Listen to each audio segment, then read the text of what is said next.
The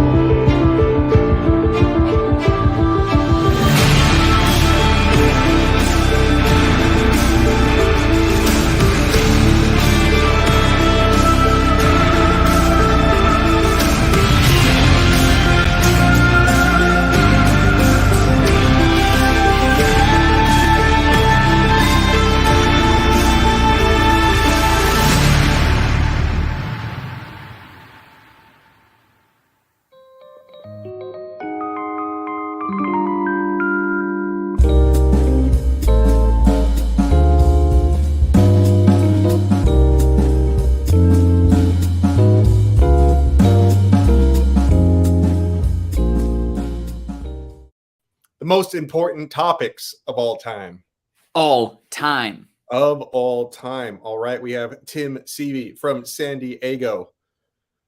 I am Jared Kubika Miller, debate coach, communications professor.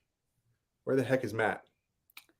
You know, I got a text from him earlier that he just learned that he has a belly button. And he said, quote, "I'm going to explore that more."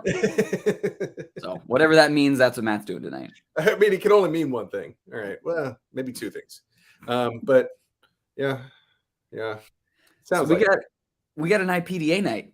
We got but before that, I didn't even tell Tim this, but everybody, I want to thank you. We just passed 500 subscribers on YouTube. What? Yes, we did. All right. Today's the day that happened. So we're doing good. All right. So thank you all very much for following us, being interested in what we're saying. I know it's not always all that interesting, but we really consider debate to be an important activity, and we want to supply as much content to help people as possible. And so what we do is we talk about limited preparation topics, specifically things that can relate to like competitive debate. And today is all about International Public Debate Association, IPDA. And the way that they do things is that they for every round, they give debaters a choice between 5 topics. And debaters have to choose, like they strike them until there's one left. And so what we're going to do today is we're going to do the same thing. We're going to strike until there's one left. And so there we go. All right. My video glitched there for a second. Now I understand that tonight it is not just you making some of these decisions, actually. Is that correct? Oh yeah, that's true. So normally, that's great. Normally what we do is we flip a coin and it's just like me versus Tim. But I am going to default to ChatGPT as far as there. So before this episode, what I did was I put in all 5 topics. I told them to rank order it on the affirmative and on the negative. I don't know which one I'm going to be. And I'm going to follow that. And I asked for the reasoning behind it too. So I'm going to give you, the reasoning that ChatGPT gave for this. All right. So what we're going to do is, here we go. We're going to start with a screen flip. All right. A coin flip for cry. On your screen. On my screen. So it is a screen flip. You know what? Patent that. Copyright it. I want a quarter every time you say it. Okay. All right. So Tim, heads your aff, tails your neg. Right? Sounds good. All right.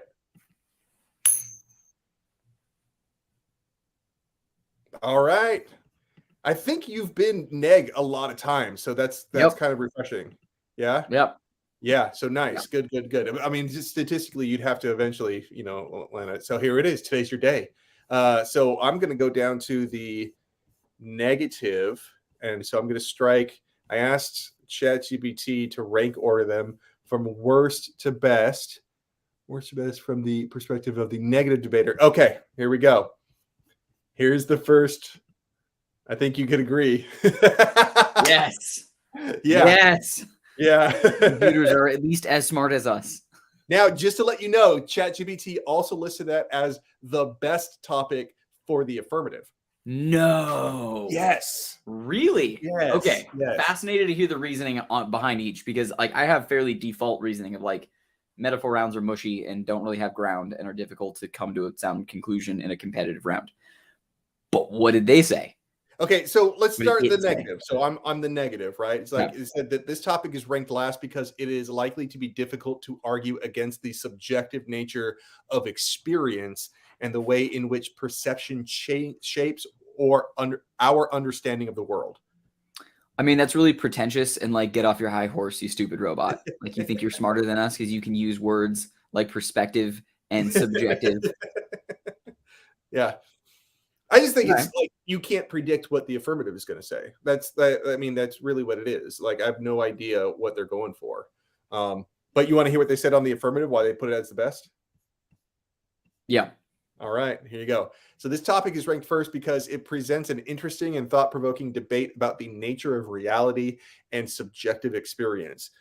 There's also potential to delve into philosophical and psychological discussions about the role of perception in shaping our understanding of the world. And that's, yeah, if I was on the affirmative, I'd be like, oh, dude, you have to strike that one because I will totally debate that on the AF. I will totally debate it on the AF. Uh-oh, am I glitching or are you? But assuming you can still hear me, yeah, I think I actually agree with ChatGPT's justification on that one. I do still hate rounds that are generic like that, but I think it makes sense that a computer wants to talk through issues of human, psychology and what the human condition is. And I don't think I want to give it that. Yeah. All right, so you struck main character. Yeah. I will strike. This is actually there. I like most of these topics for the affirmative, so I will strike the national debt. Doesn't matter. Okay, here we go. National debt. Why is that? So I don't think that it matters particularly, but I think if you were really getting into it in a debate round, you can start talking about how this mindset has like really crippled civilizations in the past of just the unsurmountable debt that the Spanish got into at various points in time, and the French, and like before that, like Rome, and large civilizations that just kind of treated spending as this bottomless pool of money, and ended up getting into major issues. And I think like modern exceptionalism doesn't always, fly, where it's like, oh, well, they didn't have drones and nuclear weapons and things to like deter other countries from coming back. But I just don't think that it's fair to say that like everything comes down to military might equals all, clears all of your financial woes. I think like countries that undergo significant economic flex and ebbs and flows, like experience some bad stuff without war happening. And so I think just an infinite expenditure as a mindset probably will put us on a worse path. So I think like that's where I would probably go if I were on that side. So if I were on the affirmative, I think there's actually opportunity that you might be missing, which is that you could take it in a policy direction and say we should remove this whole debt ceiling fiasco entirely. Yeah. So yeah, the fact that it becomes this mechanism for leverage and for like politicking, and it actually like hurts real federal workers and stuff. That's definitely a good one. So I would want to talk about that as like one of the practical applications of this. Of like, here's why it doesn't matter. Like here's why it's just being used as a tool. So that's probably a little bit more proximal and like probable as far as impact calculus goes. I think like the magnitude of like, countries' credit rating getting downgraded or something like that is probably a higher magnitude. But yeah, if you're looking at probability of like the real issues, like government shutdowns happen because they're used as political tools. So yeah, so honestly, it would be an interesting topic and I would like that one. But I think there are just more interesting topics that we have as well. Yeah. Okay. So let's see here. So you have done that one. Now, ChatGPT on the negative actually listed that one pretty high. That was their second favorite one. So they were gonna, yeah. ChatGPT was like, okay, we could debate that one. That one ain't bad. So let me go down here. The next one that listed as the worst. Here you go. Oh, interesting. So this was my favorite on the negative, but debt was also my second favorite on the negative. This is favorite on the neg, really? Yeah. Huh. Yeah. Specifically because I think counterplan ground is really big here to be like, no, it is not the same as a professional practice. It deserves more protections. So like the number of things that OSHA would need to enact in order to keep sex work safe puts it in a category of its own. Therefore, it should not be treated as any other profession. So I'd just really be getting at the language of the resolution and say that like existing regulations that we have for keeping workers safe are not sufficient in the discipline of sex work. So you like, okay.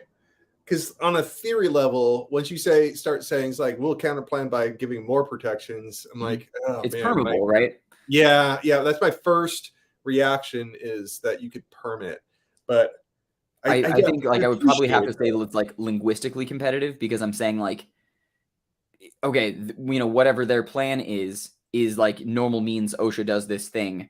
I say that we need to have some additional body, or maybe it would be like a spec argument of like OSHA is not sufficient. Like workplace dangers and harms are so rampant, even with OSHA in place, that's not worth the risk. If were sex work to be legalized, we can't trust this like really over bloated, bureaucratic, slow moving body to try and keep sex workers safe.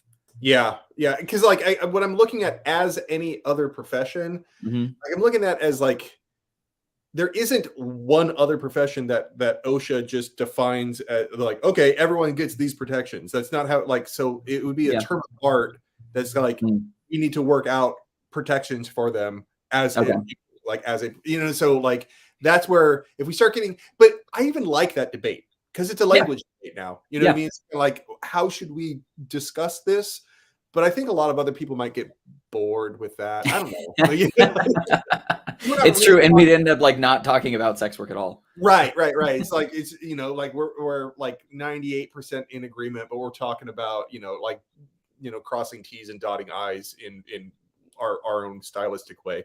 So I'm a little worried that I would like that debate more than an audience would like that debate, and that they would blame me for going down that route if I sort of encourage that. So I think it lends itself to some arguments that I think were I a novice debater or were I not from California, people have very like lefty open-minded views, I think there would be some very appealing options to it that like seem like you're on the side of sex workers that end up being actually fairly like damaging of like no, sex work shouldn't be a thing because like it just enables people to do something that hurts them or like that is like bad for them. And it's like all this kind of puritanical, like underlying a way that one of my students went, which was like purely selfish reasons. It's like, I'm tired of getting scammed by this. I want I want some protection, some like quality control on this stuff. It's like, oh my God, dude. Oh man. I want a customer service department and a sound return policy. It's like, I want to be able to complain. I want to talk to somebody. Who can I call when I don't? Yeah, it was. There's an idea for a sitcom: the HR department at a sex work company. Oh man. Oh, I bet you anything there's already a porn on that. Yeah, but like now I want to see like the ABC family friendly version. Yeah. Like they're just like having to dance around the subject all the time, but they're still, have an interesting like, batch of characters that just want to work in HR and they got their degrees at like a Christian college and like a very conservative campus. And like, well, I just want to change the world through HR. And then the stuff that they hear is just appalling to them. I think I would watch that every episode. If nothing else, it could be like an SNL skit. That might be good. Sure. Oh yeah, you could make 5 minutes out of that easy. So this was like number 3 on my affirmative side because I think let's see what is cool topic. Oh, it's 3 on your affirmative. So this was number 2 for ChatGPT says that sex workers should be granted the same professional protections as any other profession in the United States. This topic is higher on the list because there is a clear case to be made for granting sex workers the same rights and protections as any other worker. This includes access to benefits, protection from violence and exploitation, and the ability to unionize. The unionization. Oh, that would be consider that. Oh man, it would just be porn union. Oh, that's another porn. So on the negative, the reason why it gets struck was say that sex workers should be granted the same. So pretty much the same thing as any other profession. This topic is worse on the negative side because it'd be relatively easy to argue against granting sex workers at the same legal protections as other yeah. Okay. That's not very deep. It's just like, oh, well, the affirmative has a good case. Like, okay, get a little more creative. Like, yeah, what can you do better on the neg? I think you can also say, like, I would probably go pretty hard into like the tax. I think you could go maybe a little critical with it of like, we're going to tax people's sexual activity now. Because like, you immediately have to start paying like payroll tax and state and federal and like income taxes and things on it. So I think like tax code, I think would start to get really messy. And it's like, okay, so now the state is like profiting. Well, I don't know. Well, I mean, you want to I guess get I have really to like flush, like freaking really weird. get You through want to that get really argument. freaking weird about it. You do like an anarcho-feminism critique on it. You know what I mean? It's like you're critiquing the capitalism of it and the sort of government control and regulation of bodies. And like, yeah, That's maybe, yeah. You've maybe come at that more inventively than I would, but yeah, there's something that feels weird about the government getting a cut of a sex worker's wages. I mean, like, I guess it's, if we're trying to say it's like no more or less worthy of a profession than any other, like, why should it not be taxed the same? But I just hate the government any opportunity to like cut down taxes. I'm kind of for that debate. I feel like it's kind of hard to be on the side of billionaires or the IRS. Like, yeah. All right. So, okay. So that's what I would strike then. What is ChatGPT's next move? Oh, right. Wait, you're striking the sex workers. Okay. No, wait, that was me. Yeah. Oh, okay. So it's my turn then. Yeah. Then I strike. Oh, cool. So the next is my fourth worst. No, just kidding. Oh, these are all good. So TV. The invention of television does more harm than good. Striking TV. Yeah. Okay. Which is actually kind of cool because we've literally moved through this. This debate has worked out perfectly for my affirmative. We've struck the topic that I dislike in the order that I had it ranked. Oh. So this has gone exactly up my path. So I guess me and ChatGPT are well suited to be debate opponents. Okay. All right. So explain. I would really like to debate this, honestly, but I think that it just becomes a little bit shallow. I think like the best arguments for it are like, on the negative side, the best arguments for it are like, television is a very like multimedia expressive channel. Supports lots of creative jobs, helps creative people with cool outputs. Art tends to influence culture more than, especially TV as a media, probably influences culture and ways of thinking better than like any other mode out there. Like a Facebook movement can only do so much, or like, someone that writes a brochure is not going to change as many minds as like, oh, I watched that episode of Breaking Bad and I kind of understand how bad it would be to be in such and such a position. So I think that that's probably the best argument you can make on the negative side. But I think I would still probably tear down the like loss in universal productivity. I don't know. I guess I'm like boiling it down to super capitalist terms. Like the workers are working fewer hours. We're getting less blood out of it. I'm like, dude, does this guy want to link to my critique? Like, it's like, are you daring me to Reddit? Or like, what's going on? So honestly, besides that being like a legitimate one, I think like television addiction is probably something that is not well, diagnosed, but it probably does exist. And like, you can point to lots of ways where like it's a means of escapism that, keeps people from engaging in real human activities and whatever. Basically cross apply anything you can get from like social media generally, or like, too much media intake, it applies to this. But also I think like Hollywood is a really disgusting, corrupt place. And so you can probably start coming down any manner of like any issue with Hollywood. I think I would just peg onto this topic. Oh, okay. That ain't bad. Like, I think that like, I like when I have something like this, I like going with Gerbner's cultivation theory. And that is that the television portrays life as more dangerous than it really is. Specifically, like the nightly news is a good one, where people kind of like believe that they are in more danger, and therefore there's this, it's like, and that leads to things like crackdowns on crime and rationalizing racism and stripping of rights and things like that, and how cultivation theory might explain all those bad. If I was on the affirmative, right? But yeah, on the negative,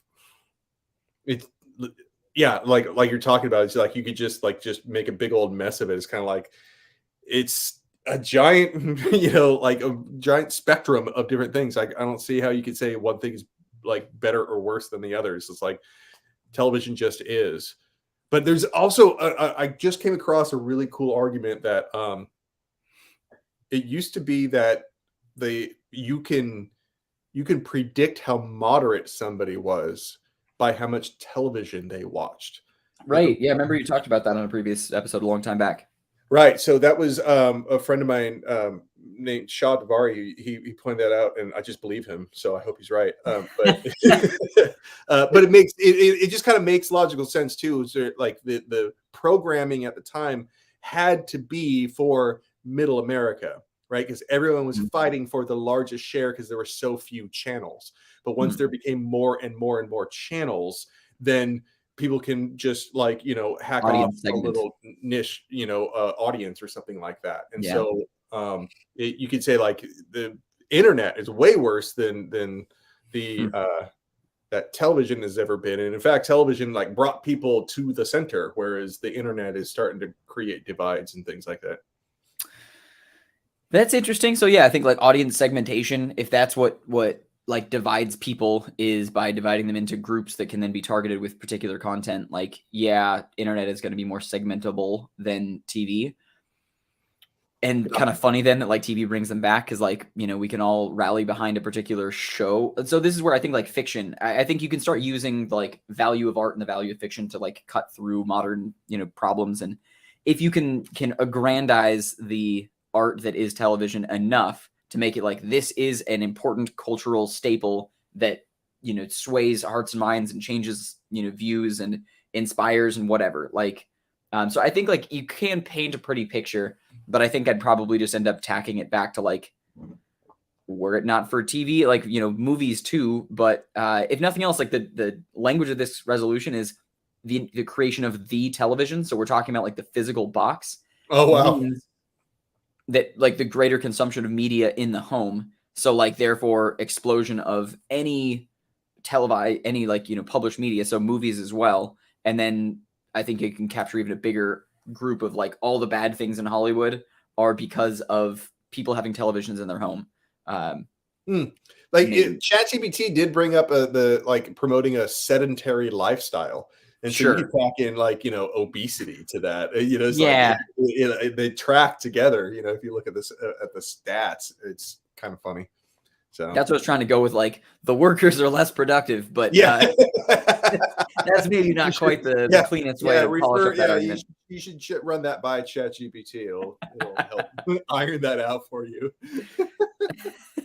I actually have hope that ChatGPT might do that. It might because like all the searches that you have, you're allowed to kind of direct where you want to go. All right. No matter what the rabbit hole is, if you really, really want to find it. And ChatGPT just, is way more of an aggregate of results. So like it's bringing, like it's becoming like these sort of moderate responses rather than extreme responses. Huh. Yeah. I do think that's interesting. And I think that I wonder if that just means that it's going to be cast out with like, it's another leftist technology garbage. Let me get back to Fox News or whatever. Or the opposite, right? Like, it's just nonsense from the other side because it happens to align with something that one party has flagged as like their ground. But anyways, yeah. So I think television, that would be a fun debate. I don't know which way it would go. I think that it would be a pretty even debate. Yeah. Which leaves my favorite topic. Yeah, here we go. Technology. So it's so big and it's so broad. And I think in prep time, I would use construction paper to craft myself a sweet Amish beard. And I would just be like, here's why technology is the devil. And just like go wild and like why we can live more fulfilling, harmonious lives with the world around us without technology. Come on over to, Amish, Pennsylvania. We're gonna churn butter. We're gonna raise barns, and everything is gonna be good. So, this one always suffers from the infinite regression problem, meaning that like, where do you draw the line between when is technology and when is it? Because I mean, Yeah. the Amish still have wheels, you know what I Right. mean? Yeah. They still have tools that they And use. fire and Like, yeah. I'm cool saying like I understand. Maybe we're talking a little bit more about digital technology, Yes, but I'm just gonna say like electricity. electricity, yeah. So Like power. that's the line that I would draw, and it would end up becoming like a tea debate for sure, where people are like, no, technology is everything, and I'm saying like, no, it's only this thing, and that would be a little bit trickier. So I'd have to have a lot of good responses to tea. But assuming that I could get by with saying like a non-electrified world would be a better world. Yeah. Or you know what? Screw it. I would actually go all the way in. So I just love having dev or development. You froze up on me, so I'm gonna hop in here. Maybe, yeah, it might just be about how human beings need to stop existing. Yeah. So that's the direction I would probably go with it, because I love talking about it. And funny enough, as I complain about the internet and electricity, that's when my internet goes out. It's like, Yeah. Yeah. Suck it No, I up, mean, put your money where your mouth is. So yeah, yeah, I I think think that's interesting. yeah. So I would just love. I think it's a very difficult argument to refute. Of like, everything that technology has brought about only benefits humans, and if it benefits anything other than humans, that is a rare fringe case, not the norm, and therefore it should all be gone. Like, if we never had to have another power plant ever again, like, the world would be a better place. Well, yeah, I'll go over what chat says. I'm just gonna call it chat now. Maybe Chad. How about Chad. that? All right, Chad All right, says. there's our new spin-off project, Chad GPT. Just gives you kind of stoned bad advice. All right.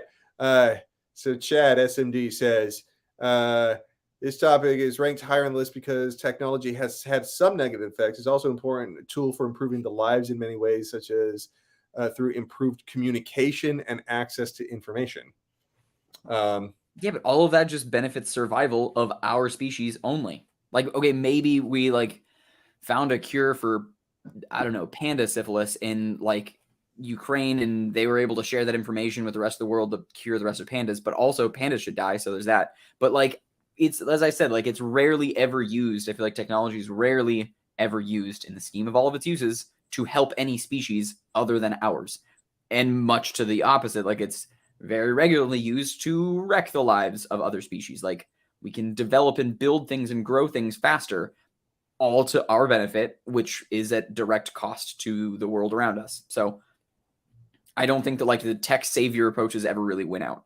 Yeah, like my first reaction is not to go with tech savior and tech good. It's just tech not bad. On the negative, I'm just like, it's not bad. It just kind of is. It's just kind of our nature. It's like it's not really going to save us, but like we were never going to be saved in the first place. It's not like we had a better chance of survival if we didn't have technology. Like, we're all going to die a cold death someday. Like, we just happen to do it with iPods. You know what I mean? Like, so it's not really good or bad. like that. I would be.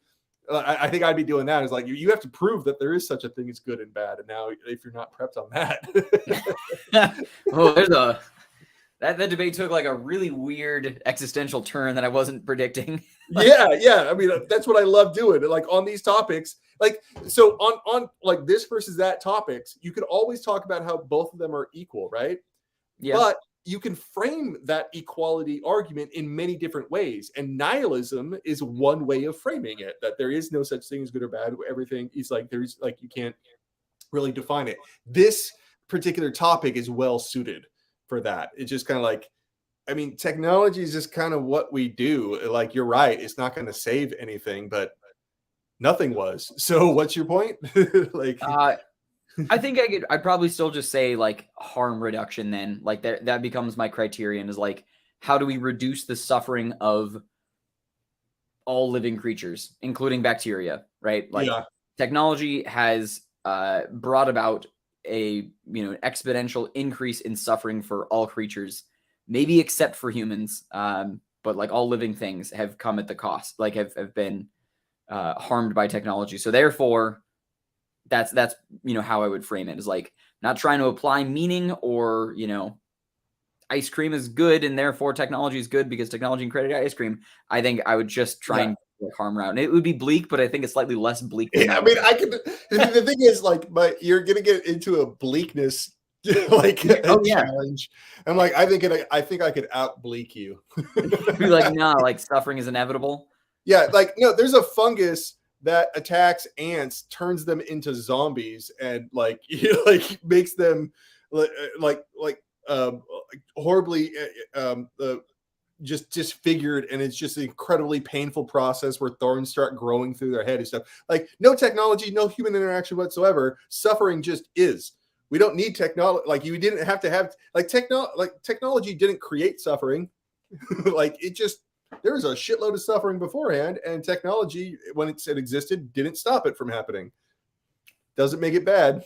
Just didn't solve our problems is all. Yeah, but like go on Twitter, it supercharges suffering, right? Like like spend, 10 minutes reading any politically open-ended question on Facebook, and you'll realize like just how much more suffering it quickly creates.